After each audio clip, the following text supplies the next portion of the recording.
In one of the most unlikely scenarios, perhaps in the history of college basketball, the Robert Morris Colonials hosted a first-round National Invitational Tournament game against the defending national champions, the Kentucky Wildcats, here, well, almost here.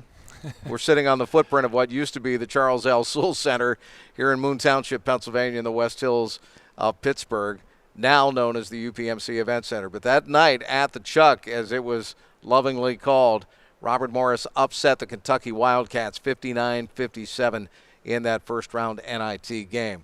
Hi, Chris Shovelin, the play-by-play voice of the Colonials with head coach Andy Toole. He was the head coach then. He's the head coach still, and still one of the most stirring, if not the most stirring memories in the history of Robert Morris University basketball. Well, the building we're sitting in certainly looks a lot different, but I know you and I can see exactly what it looked like on that night and what kind of atmosphere it was, and what a moment it was for the university and for our program to be able to take on the defending champions in the University of Kentucky, one of the all-time greatest blue bloods in the history of college basketball, and to have them in the Toole Center because of some unforeseen circumstance with the Rupp Arena hosting the first and second round of the NCAA tournament. And, you know, I remember sitting in my house that night and getting a call from Jim Duzick, who told me that the NIT selection show wanted to interview me to start the show. And I couldn't understand or think about why they would ever want to do that. But as I started to look on Twitter, which 10 years ago was in its infancy, we found out that Rupp Arena was occupied and that maybe there was an opportunity for Kentucky to go on the road for their first NIT game. And lo and behold, John Calipari, the Moon native, was going to bring his team here to the Charles L. Toole Center, and our guys were more than ready that night. It was a storybook story. There's no question about it. I mean, Calipari's mom worked in the cafeteria at Robert Morris College at one time when it was still RMC. He literally grew up across the road from the campus and played over here when he was a kid. He did. He's told me the stories of him sneaking into John Jay and sneaking to the back of the cafeteria and getting some food on occasion. And, you know, obviously he was a fixture at the famed five-star basketball camps that were here on campus. And so there was just so many storylines that contributed to the drama that was a part of this game. Just an amazing turn of events. Kentucky playing on the road in the first round of the NIT after winning the national championship the season before. And Calipari apparently had a few issues with his club. And, you know, it was almost as if a lot of people were saying, he's trying to teach his team a lesson. But really, Rupp Arena wasn't available. It wasn't. And, you know, I think if you talk to every coach across the country, they're going to tell you that they had some issues with their clubs as well at certain times.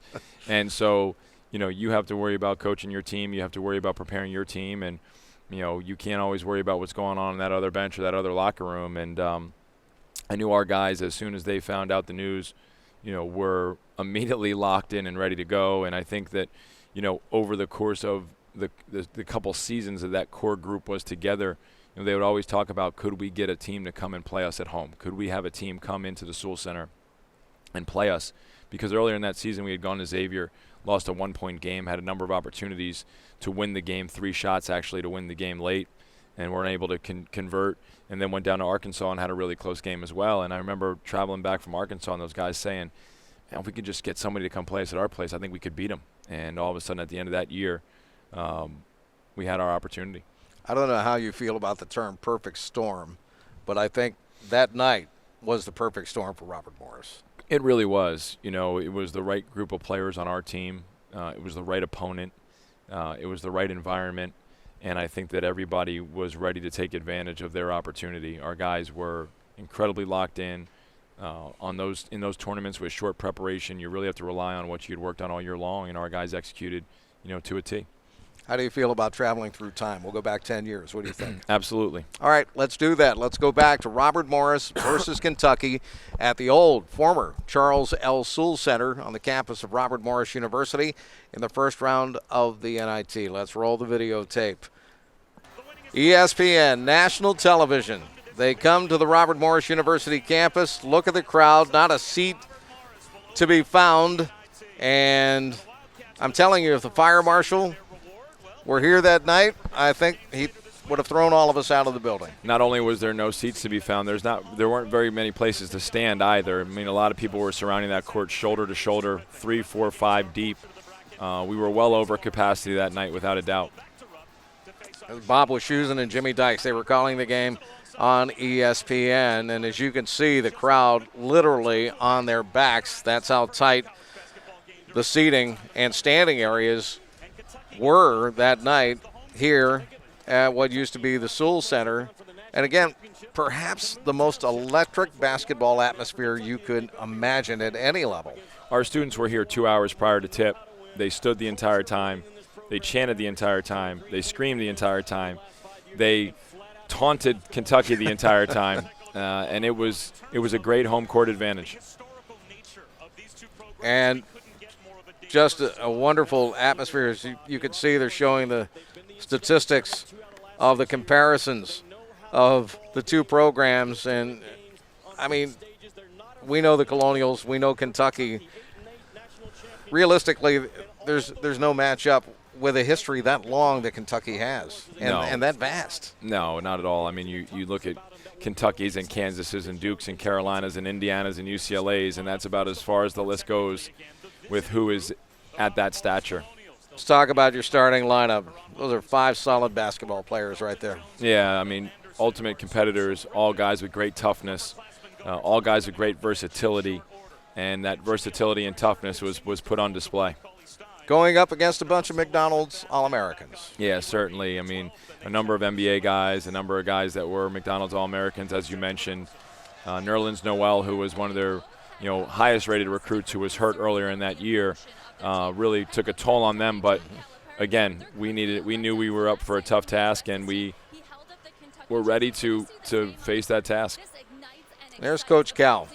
A lot of folks thought they'd never see him in the Toole Center again, let alone coaching his team, the defending national champs, against a young guy who had some dark hair back then. Yeah, dark hair. Where did that time go? And I'm sure Coach Cal won't be coming back to the Toole Center or the UPMC Event Center anytime soon with his team, but sometimes things happen for a reason, and our guys were ready to take advantage. He's had you at Rupp Arena since that time, though. It hasn't gone as well. And really, it got started right at the tip, didn't it? It did. Again, we were so focused. We came out, we got a great stop, dug out a hard rebound, which, is really important. And then we were able to run, one of our more well-executed and well-known plays to start this game and allow us to be comfortable.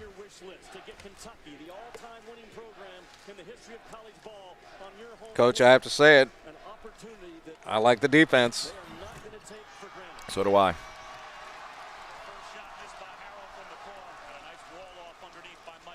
And the offense wasn't too shabby in this particular start of this ball game either. No, we got off to a great start, 7-0. Again, just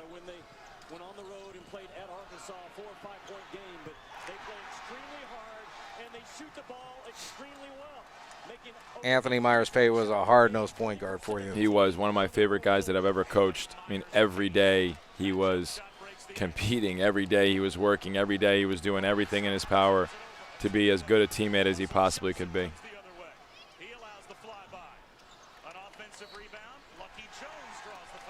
Tremendous lineup out there. It's that first shot by Myers-Pate. And the thing that was unique about, not only the guys that were on the floor, but the guys that came off the bench was just the skill and versatility that they had. We could do so many different things with Russell, with Lucky. We could play small ball. We could play bigger. We could really answer a lot of the challenges that we faced during the course of that season. And, this game was a little bit of a, disappointment. We wanted to be in the NCAA tournament like all teams do, and we were upset in the semifinals. And then once this Kentucky opportunity presented itself, it really refocused us. And, Karan Williams, what a great shooter he was and what a hard worker he was. He really was a self-made player with just hours and hours in the gym. It's a team with a lot of different personalities on it. You mentioned Karan Williams, and, player with great heart, maybe very soft-spoken, very spiritual guy, but just so much a part of this ball club as well. And these guys melded together so nicely. They really did, because they all respected each other. I think, Karan certainly had his way and his personality. Russell might have been on the other end of the spectrum from his spirituality. But, they all, when they got in the gym, they all knew that they were good players. They all knew that they wanted to win, and they were all kind of, united by the desire to work and to get better and to improve and to compete. Guys who weren't afraid to take shots like that and play tough defense either. I mean, this is a club that really was a veteran club. I mean, that was another thing. They knew each other. They did. I mean, you look at the guys that started this game, the number of games they had played together, the number of starts they had together. 3-year starters, 2-year starters. Valuable rotation and minute guys for the entire duration of their careers. And now it all culminates in this. Guys who won't back down either. Not at all. That was the thing. They had no fear of anybody they played against. And they wouldn't let each other back down. I mean, if there was even one hint or flinch of somebody not, standing up and doing what they needed to do for the team, 3 guys were on them, making sure that didn't happen again. Andy, I know it's early, but you're up 10 over Kentucky. Yeah, and it might be too early. It'd be nicer if we were up 10 later, but, I think the hard part was like trying to have our guys play with the effort and energy that was necessary, but also understand it's a 40-minute game. And, you can really almost tire yourself out. You can see we're going to some rotation here again, trying to get some guys in and out of the game, get a feel for the environment, get a feel for the moment, and then be able to kind of get some rest on the bench and trust their teammates to come in and work hard as well. Could almost not breathe in that building that night. I don't know what the temperature was. It had to feel like it was in the 90s. At least it did to most of us who were here. Well, 100%. At one point in time, I went to try and get water at the water cooler, and there was like 3 guys just leaning on the water cooler, and I had to ask them to move out of the way so I could get some water. I mean, it was almost like an atmosphere of a summer league where there was just people everywhere that they could find space to be able to see the court and watch the action.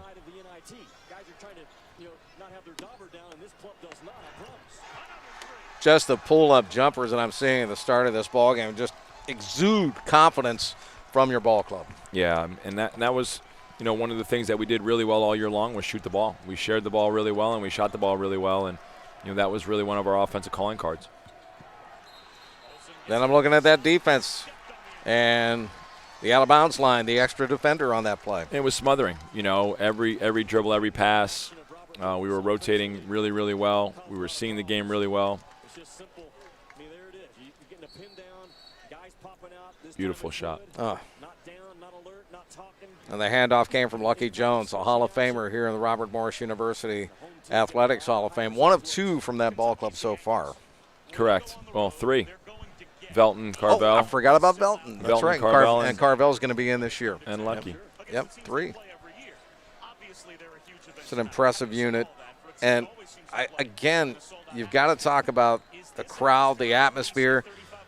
The Toole Center sat only about 3,000 people at best. And I remember people from Kentucky walking in and saying, wow, I've never been this close to a game before. And they were talking about a Kentucky game because most of them sit up in the moon deck at Rupp Arena. Absolutely.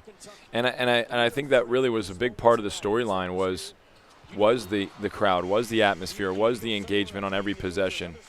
You really had, no ability to communicate with guys on the court. You had no ability to, even hear sometimes on the bench because of what this environment was. Watching the NEC champions host Kentucky.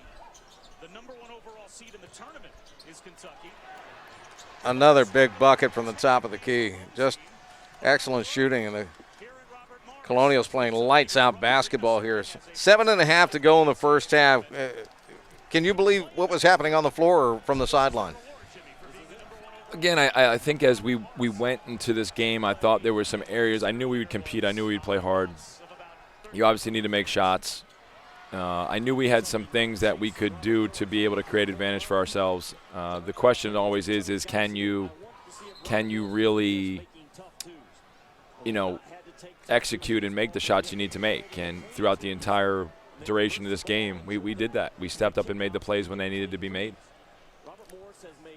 No, Coach, traveling with you on the road as I do, I know that you assign an assistant coach, the scout, for the next game. Was this assigned to somebody in particular, or is this something you had more of a handle on? I'm not sure who had the scout in this game, to be honest. That's a great question. But we had a great staff, and Joe Gallo, Robbie Pridgeon, Mike Burns, Dave Richards, Nick Lackey, all part of the staff, and everybody I think was contributing in any way, shape, or form they could to get our guys ready and prepared. Still 7 on the shot clock. A contested shot by Johnson is off the mark. And the shot clock now turned off. Archie Goodwin races in. Just a half minute left in the first half of play. And you knew Kentucky was going to come at you. They're only down 1 right now. And I felt like if we could get out of the half with the lead, that would be such a momentum builder for us. After starting the way we did, holding the lead for a majority of the half, if we could just be 1 point better coming out of this half, we'd be able to really sell to our guys the ability to win the game. And you can see 3 bodies on the floor, everybody everywhere, and being able to get out of here, I believe, was really a huge piece of this game.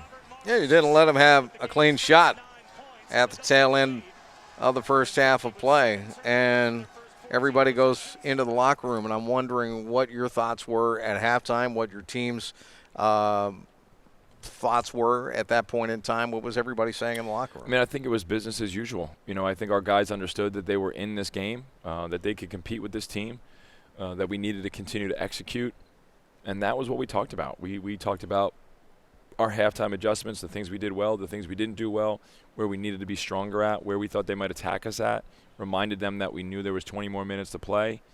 But I don't think anybody in that locker room looked at it and said, we can't do this. I'm not sure that everyone said we're going to do this, but there wasn't a person in there saying, hey, we can't go out and win this game. We knew it was going to be difficult. We knew there was going to be challenges to it. But those guys, again, they were so focused. They were so locked in.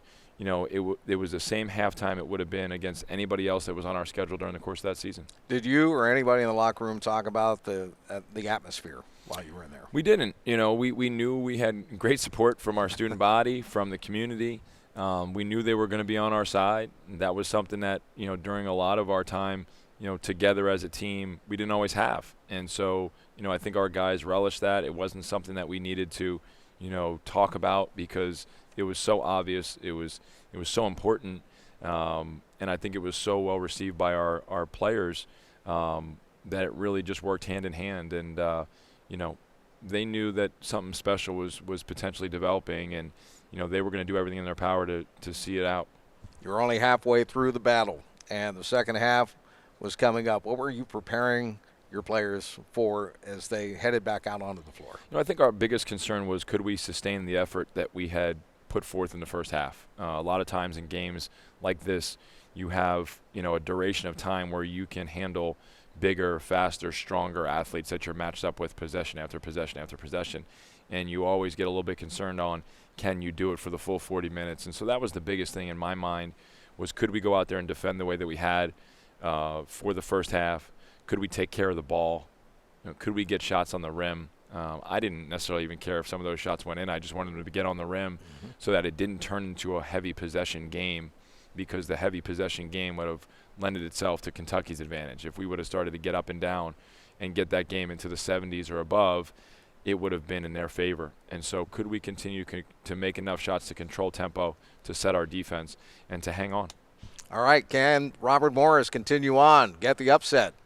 I think you know the answer to that already. It happened 10 years ago this season. 59-57, Robert Morris beats the defending champion Kentucky Wildcats under John Calipari here on what used to be the floor at the Charles L. Sewell Center for Leadership on the campus of Robert Morris University.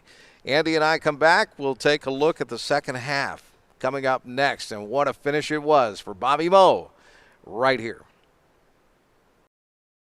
Many families in our community are struggling to make ends meet and can't afford their monthly utility bills. They are at risk of a gas, water, or electric service shutoff, which could make it impossible to do even the most basic of household tasks. You can make a difference by making a donation to Dollar Energy Fund. Your contribution will be matched dollar for dollar by Dollar Energy Fund's utility partners, and 100% of all donations will be used to help local families maintain or restore utility services. Help your neighbors in need and donate today at dollarenergy.org. At First Commonwealth Bank, we're excited to be your community bank, here to help you build greater financial confidence through the everyday moments of life. By supporting local businesses that strengthen communities, to helping families find a house they love to call home, and saving for whatever tomorrow brings. Visit any of our community offices to start your journey to better, or visit fcbanking.com. First Commonwealth Bank, member FDIC. Welcome back. Once again, 10 years ago this season, Robert Morris played the Kentucky Wildcats under head coach John Calipari here in Moon Township, Pennsylvania, at what was the Charles L. Sewell Center for Leadership on the campus of Robert Morris University. Chris Shovelin with head basketball coach Andy Toole. We're reminiscing and just watching the highlights of this game from 10 seasons ago. It's really hard to believe it's been that long when you get right down to it. It was, a couple of hours where we were in that building that day, and, it's been really cast into stone, historically speaking. Yeah, it's amazing that it has been 10 years, and I feel like I've met way more than 3,000 people that tell me that they were at the game at this point in time, but it was a night that I don't think any of us that were a part of it or a part of this program or connected to this program or root for this program will ever forget. You still run into people, whether it's in travels outside of the Pittsburgh area, that's how they know Robert Morris University from that game. And being it on a Tuesday night, I think it was, prior to some of the first four games, it kind of became this standalone event that the amount of outreach, whether it was emails, text messages, phone calls, that I received from, the entire spectrum of the basketball world, whether it was coaching friends, former players, former coaches, former teammates, coaches that I had never even come in contact with that reached out to myself or staff members, just congratulating and watching that game and just, really complimenting our players on the way that they played that game and the way that they competed in that game and the environment that was surrounding that game. It'll make it, like I said, a night that none of us will ever forget. I remember some of the Kentucky fans walking into the building and, walking past where Jim Elias and I were sitting and saying, wow, I can't believe we're going to be this close to the court. I've never been this close to a Kentucky basketball game before. We usually sit up in the moon deck at Rupp Arena, and here we are. We're like 4 rows up in the bleachers, and this is fantastic. I've never been this close to the action before. Well, I wonder if they thought it was fantastic when it was over. I don't think they did. I don't think they did. A lot of people made that road trip up. I know, you mentioned cutting off ticket sales and trying to keep them within the city limits or at least regional. But still, there were a lot of Kentucky fans here who got into a ball game, and some were saying that they made the trip up, which is about a 6-hour ride from Lexington. Yeah, and there were some Pittsburgh people I know that were sitting behind that Kentucky bench as well, wearing blue instead of the Robert Morris colors, and we could probably call some of them out by name, but we won't do that. But not only Big Blue Nation and how they came out, but I thought one of the unsung issues of the night was our student section. The entire bleachers across from the benches, almost directly behind where you and Jim Elias were sitting, was students, and they stood from 5:30 in the afternoon or 5 o'clock, whenever those doors opened, until they stormed the court at the end of the game. And we had actually stopped the game at one point when something was thrown onto the court, and they just added to the level of energy. They just added to the level of chaos that was going on, and they were having as good a time as you possibly could have. I'll tell you a story when we get into the highlights here of the second half about them rushing the court coming up. So right now, let's take a look at the second half highlights. Robert Morris, Kentucky, in the first round of the NIT in 2013 on the floor of what used to be the Charles L. Sewell Center for Leadership, which no longer stands. We're now sitting courtside here at the UPMC Event Center, reminiscing from 10 years ago. Let's take a look at the second half highlights. Again, national television, ESPN. They're just waiting for Robert Morris to collapse, I think. A lot of people around the country are saying, this isn't going to last. Well, and I think a lot of the times when you see these games, that's what happens. There's only so long that you can withstand bigger, faster, stronger opponents, and eventually they wear you down. And these guys' will was so strong that, they weren't going to get worn down. I wonder what Coach Cal told his team at halftime. I know he was challenging them down the stretch the entire second half of their season because he was disappointed with his club. Yeah, I think, obviously the expectation level is so high at Kentucky and, coming off a national championship and then being able to have, an NIT berth, isn't exactly what they set out their season to accomplish. But it was what it was, and I think, he was trying to maximize that team and all the talent that they had on it each and every night. Saw you talking to Lucky Jones, another Robert Morris Athletics Hall of Famer. He just walked to the sideline. You had a chat with him. What was the feeling on the bench as this game progressed? Once the game got underway, and I think once we were able to kind of have that first initial run, there's an offensive foul take by Velton there. I think everyone kind of got back to, hey, this is a basketball game. I think all the drama leading up to it, all the excitement leading up to it, we go on the 7-0 run to start the game. We're up 10-2, and once that was kind of over, it was like, okay, now we got to do what we do, and we got to continue to execute, and we got to continue to defend, and we got to continue to figure it out. And that was really the mindset that these guys had. They were all business at halftime. They knew that there was still 20 minutes left to play. There was never a situation where we sat there and felt like we had accomplished anything because the game hadn't been won yet. Tough move by Belton Jones. You mentioned what a tough character he was. He was, and just had a lot of clutch moments in his career here. None bigger than a couple of the assists that he had late in this game, and a true warrior on the court. All right, we're going to cut to some further action. And again, the Colonials still in the lead over the Kentucky Wildcats. And the pace of this game is certainly one that would have favored us, right? I think anytime you have a more talented team, a bigger team, they want more possessions. We were able to really, once we got that early lead, able to manage the game to where we were taking the shots that we needed to take. We were executing the way that we needed to execute. We were able to set our defense for a large majority of that game, and that was really a huge benefit to us. Look at Belton. Kyle Wilcher there ended up transferring to Gonzaga after this. Yep. That's the thing. I mean, he really had a double career, Wilcher, because he was a star with the Zags. Mm-hmm.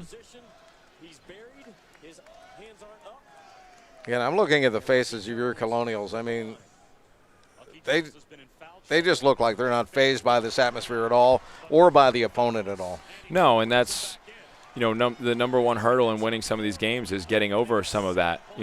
What it says on the opponent's jersey, the size, the strength, the speed, which you can see. We are playing as if we're playing anybody else that was on our schedule. Another charge take there. That's a confident look on Belton Jones' face. Yeah, because we're dictating, right? Keith Armstrong here stepping up, doing a great job, sacrificing his body for the team. Tony Chiazza with a big call there. 45 steps up after Harrow had left the floor. To me, Armstrong was in position, and then he stepped up after Harrow had left the floor. I think it was a bad 7-point lead, 14.5 to go. And Robert Morris still in the lead on their home court against the defending national champions.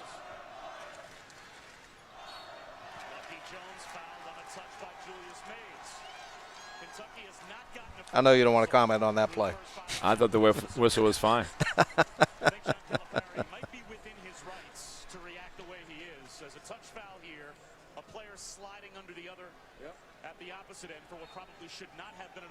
It was almost an atmosphere in which it was difficult to breathe. The temperature in this building, or in the old building, had to be in the 90s. It was, everybody, I was sweating through my suit. And, again, as this game wears on, we have to face, a bunch of cramping by certain guys. But we seem to find every one of those 50-50 balls, every one of those improbable plays where it almost felt like we had nothing going, and out of thin air we were able to find a layup late in the shot clock.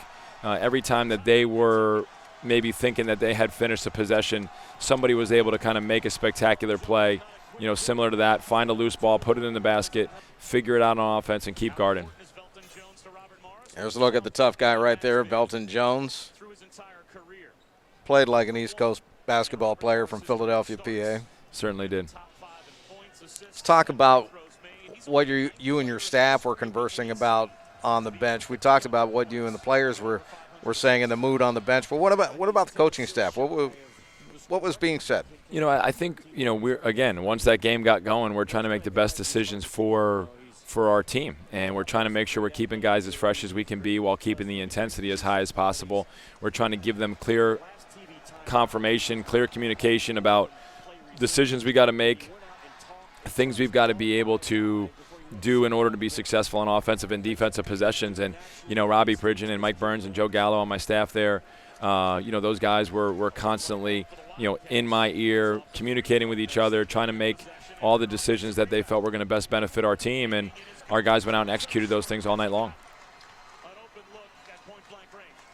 Once the game started, in your wildest dreams, can you imagine finishing this game with a W that night? Was that ever part of the thought process, or were you just focused on, as the action was taking place, just the action? In some of these tournaments, you find out Sunday night who your opponent is, and you start to prepare immediately. But, I knew that they had some warts. There were some issues that they had, with their team. I knew there were some matchups I felt like we could try and take advantage of. I knew there were some things I felt like if we could do well, that would cause them some problems.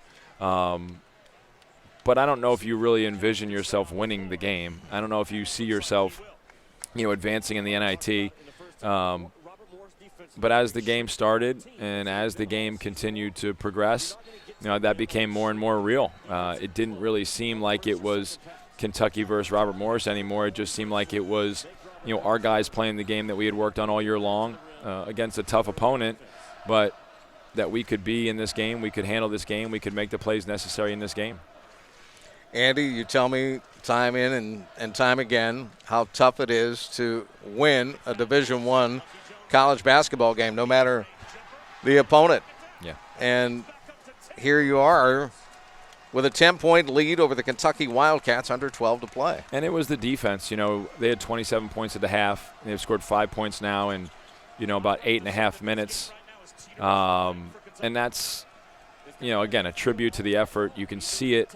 It's something that's so visual as you watch this game back, whether it's, the ability to step in and take charges, whether it's the ability to fight to the front, or it's switching screens, ball pressuring, all these things are, just symbolic of who these guys were as a team and as players.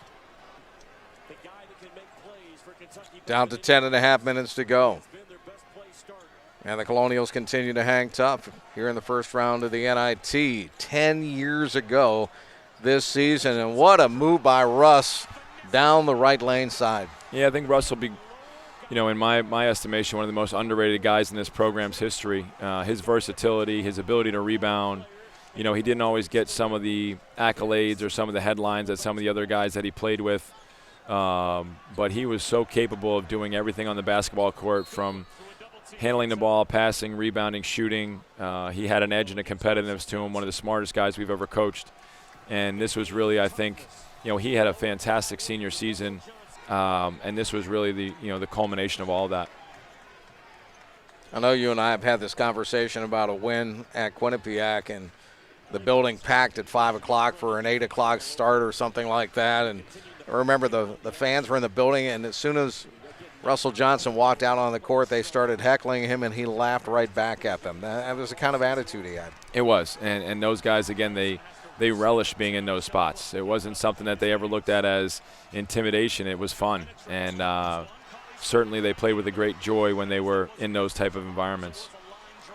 No slight against Willie Cauley-Stein, but when he missed that dunk, something special was about to happen, and there it was. Yep. Again, there's Russell, as we speak about him, making that corner three, and all of a sudden we're up 13 with 8 minutes to go. As you looked at the clock, I'm sure you felt that there was an eternity to go.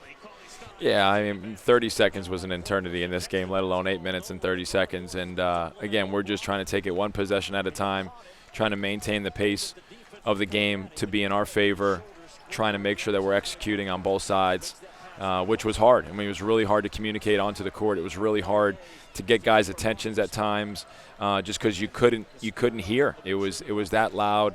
And so making sure that everybody was on the same page offensively and defensively was, one of the challenges of the night. As the head coach of the Colonials, you're looking at the clock, 6.5 to go. Lead is at 9, and you knew Kentucky was going to start coming at you. They're going to start turning up the heat. Yeah, absolutely. I mean, these guys are, excellent players. A number of NBA guys on their roster. They're not just going to go down without trying to impose their will on our team. And it's just a matter of time. And this is when that run, kind of begins. And, Lucky, who shortly hereafter, gets ejected from the game for a flagrant foul, just made it that much more, chaotic. But right now, that upcoming foul aside, he's hitting some critical free throws here. That was another hallmark of this team that night. Yeah, I mean, Lucky was, I think, our leading scorer in the game, and I'm not sure he played in the last 5 minutes. But he made some big threes. He had some big finishes. He defended really well, and, here's the run. Under 4 to go. Timeout called by Andy Toole. My guy Treadwell Lewis there. I saw him. A 7-0 Kentucky run over the last Talk about the guys who you had on the bench, the guys who might not have gotten a lot of playing time but were so committed to this program. Treadwell was one of the guys. Yeah, Treadwell was a 4-year walk-on for us, and he was an absolute pleasure to coach. Everybody in that locker room respected him and his work ethic. By the end, he was almost a coach on the sidelines. He would be telling everybody, everything they needed to do and where they needed to be at all times. And there's Lucky as he gets a flagrant foul there and gets ejected. Was it or wasn't it? I don't know. I mean, I think obviously it was a borderline play because of, the nature of him having that breakaway. Lucky's always a guy who's going to try and make a play. He's always going to try and be in the right place. He's never going to quit on a play. And so for him to go out with, 3:40 to go was certainly a hard one, but he left his mark on this game in a major way. He has been ejected. Jimmy Dykes, the officials went to the monitor. This foul on Archie Goodwin was immediately signaled. Yeah, I guess I could see the officials' point of view. And it, it'd be nice maybe if they blew the whistle on Anthony Myers there, who the made reach contact in. prior to, which was a smart play by Anthony Myers. And if they blow the whistle, maybe this doesn't happen. Example of extreme or severe contact. That's what separates flagrant 2. You lose Lucky. You still have the lead. What's going through your mind? Again, we're just thinking about what are the right lineups out there. There were a number of games during the course of that season where, we weren't afraid to go small with Carvel and Caron or Anthony Myers and Velton plus Mike McFadden or Russell because of the toughness of the guys. It didn't matter size. They were going to do what they needed to do. Okay? And I think that just, played a part in us not really skipping a beat once Lucky went out. How can we continue to manage this game? And you see we have, Carvel and Caron and Velton, Mike and Russell out there, and, we're comfortable with that group defensively and offensively to be able to do what needs to be done to win the game. Bobby Moe by 1 basket. 3.5 to go against Kentucky. The more Cauley Stein was away from the basket, the better we felt about things.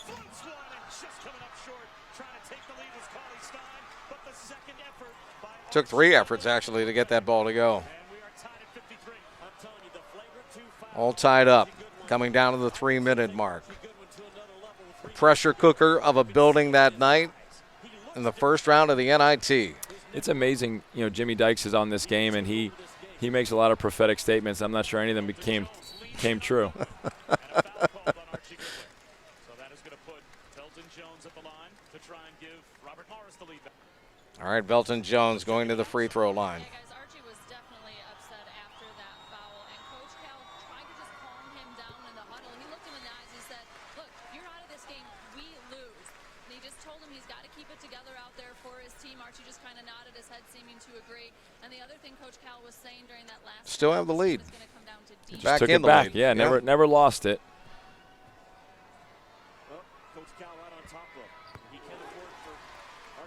I mean, there's only, 8 points scored here in this last final 240. You just took the words out of my mouth. I mean, really, scoring was gone by then, with the exception of a few buckets.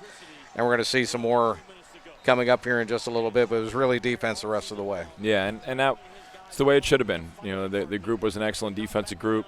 Again, the versatility, the competitiveness was something that we had all year long, and it showed up in the biggest moment.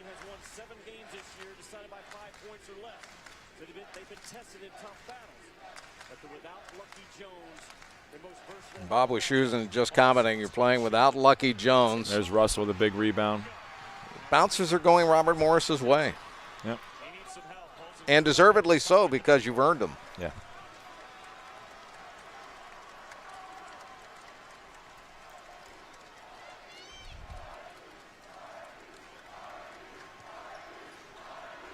I love the crowd and the chanting of RMU in this stretch. They're starting to feel it. The people in the building are starting to realize this is doable. It's going to happen. Beautiful backdoor play. Yeah, great read by Velton to take advantage of the mismatch, drive downhill, and when help came, drop it off to Mike.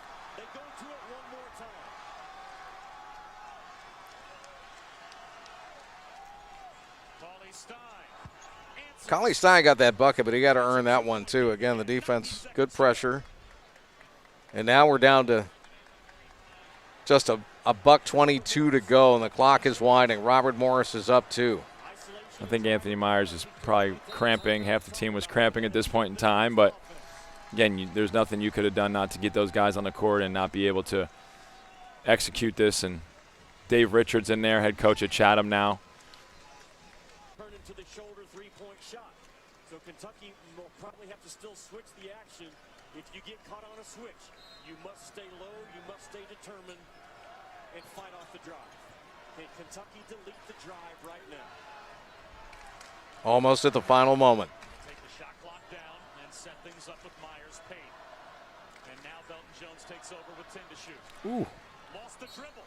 Saves it in no man's land, but they'll say he stepped up. And Belton lost the ball. And Kentucky's going to get it back here. And this is when everybody's like holding their collective breath. Understandably so. I think I might have been holding my collective breath as well at that. Amongst other things. I'm not sure if there was a clock issue, as John Calipari was all the way out to midcourt and had to be told by Matt Potter, one of the officials, to get back in the coach's box. He received a 2-point lead. earlier in the game, and it now looks like they will head to the monitor. And the officials call a timeout here.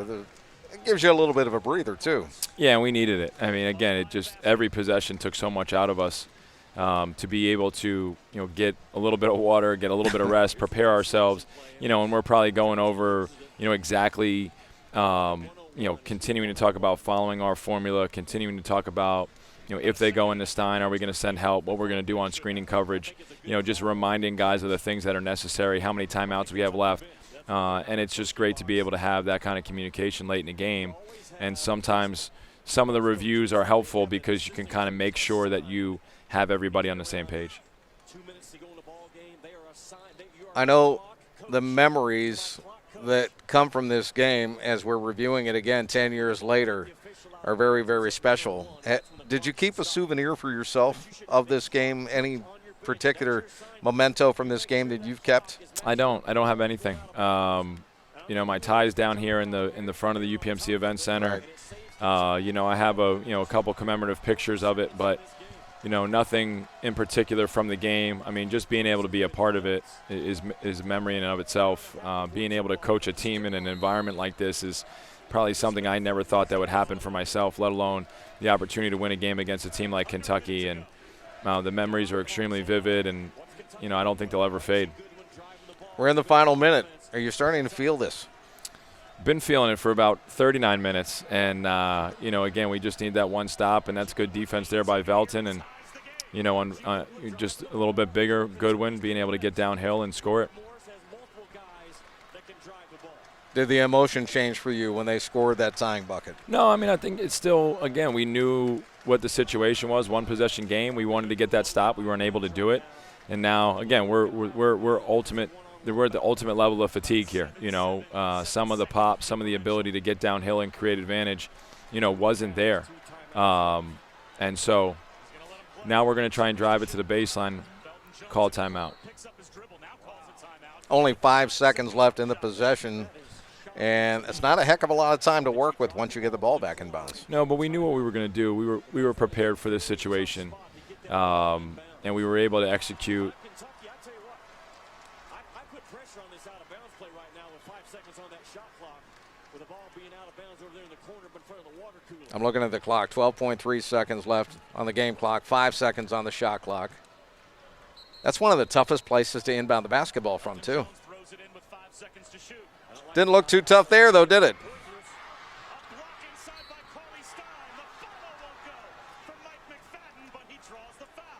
Foul is called. Neither bucket attempt, neither shot attempt would go down. So what you're relying on is a guy in Mike McFadden. Might not have been the greatest of free throw shooters. 62% was he? What was he? 60? Something somewhere like that, in that ballpark. Yeah. Low to mid 60s, maybe we'll give him. And it's one of those timeouts where you're sitting there because we had just come out of a timeout because Kentucky had called timeout, and I'm thinking to myself, can he just make one of these things, man? 64%, they just showed it on the game. Can he make one? Yes. I mean, first one was pure. Yes. He can make one. Now can he make two? That's the big question. So yeah, and now we're supposed to be switching all two-man games here. Handoffs, ball screens, etc. Right, moving our feet, not fouling.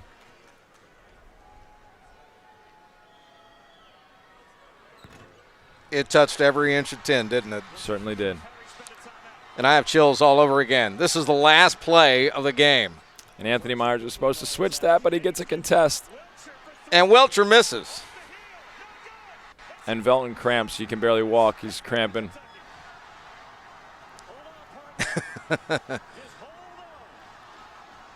I can hear Wischusen and Dyke saying, hold on, partner, just hold on. And the reason being is because the fans just emptied out of the stands on both sides and both corners of the court. And I'd tell you a story about the fans rushing the court. Jim Elias were sitting just a few feet down the table from the ESPN crew. And when the students came over the table cracked. And we literally had to catch the table, and we were holding it above our knees and trying to continue the broadcast and trying to make sense of what just happened there. But it was a moment that I'll never forget as long as I live, and I'm sure you feel the same way, maybe even more. Yeah, I think when you get involved in sports at any level, you hope to have, a couple memories that you can take with you from your experiences. And, the number of memories that I have in my 16 years at Robert Morris have been far more than just a few. And that's right at the top of the list. And I don't think that, you could ever imagine you'd be in that kind of situation, that kind of environment, have that kind of opportunity, and have your team perform the way that it did. And, for all those things to kind of come together at once and work, whether it's a late game out of bounds play, whether it's a switching defense late in the game, whether it's guys making individual plays and efforts that, are almost beyond what you've seen them do before. As a coach, that's what you do this for, to get a chance to do something like that. And for us to be able to win that game, for us to be able to provide a memory, not only for everybody that was there, but everybody that's associated with the university, is so special. It's hard to put, completely into words. Andy, what was it like in the locker room when you finally got everybody assembled in there? We never had one. Really? We never got in? We never had the locker room. Everybody stormed the court. Lucky somehow came out from the locker room because he was watching the game in the locker room. After he had been ejected. Yeah. He came out the other end. There was just chaos on the court. I went over and was interviewed on ESPN. I went back because I was like, I couldn't imagine. I couldn't believe what was happening in some ways. And I kind of went back in the hallway here and just needed to kind of just exhale. My wife was back there. Ryan was back there. He was I remember. Just a few months old at that point in time. And I remember you holding him at your desk. Yeah. And people coming in to interview you. And I went into the locker room, after a little while, the rest of the staff kind of, came in there. I said, are any of the players ever going to come in here?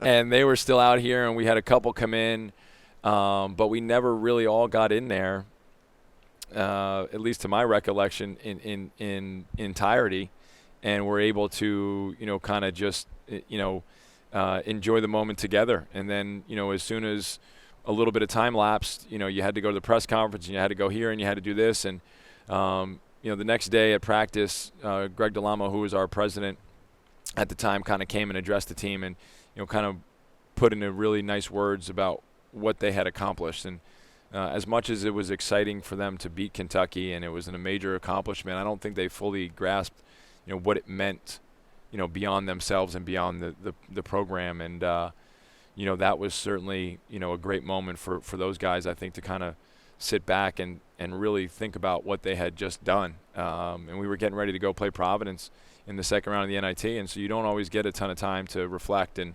as we get together now 10 years later, it'll be great to kind of, see where people's thoughts are and what their memories are, and, really be able to share and celebrate that moment.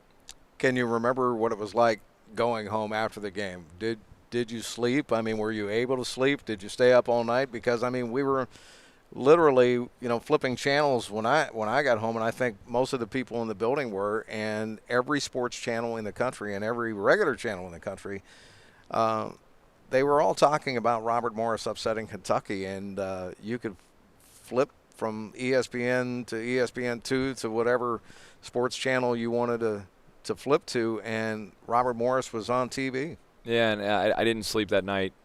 Just the number of, calls, texts, emails that kind of came across my phone. Was trying to just manage those. By the time I got out of here, it was late in the evening. I don't even think I got to have a beer that night, unfortunately, to celebrate. It just kind of became such a whirlwind, and you were doing radio interviews, and you were on this late night sports thing, and you were doing this and that, and by the time I think I sat down in my TV room, it was 1 o'clock in the morning. Brooke had been long asleep. Ryan was asleep. We had some family in town that was kind of crashed in different places in our house at the time, and I just kind of sat there and answered text messages, answered some emails, try and went through all those things, and then by the time I knew it, the sun was coming up. It was an amazing event. There's no question about it. Again, the benchmark moment in Robert Morris University basketball history. The Colonials defeat Kentucky 59-57 10 seasons ago, and it's a memory that's going to live forever. There's no question. No question about it. All right. Andy Toole, Chris Shovelin, thanks so much for reliving great Robert Morris basketball history with a win over Kentucky in 2013 in the NIT.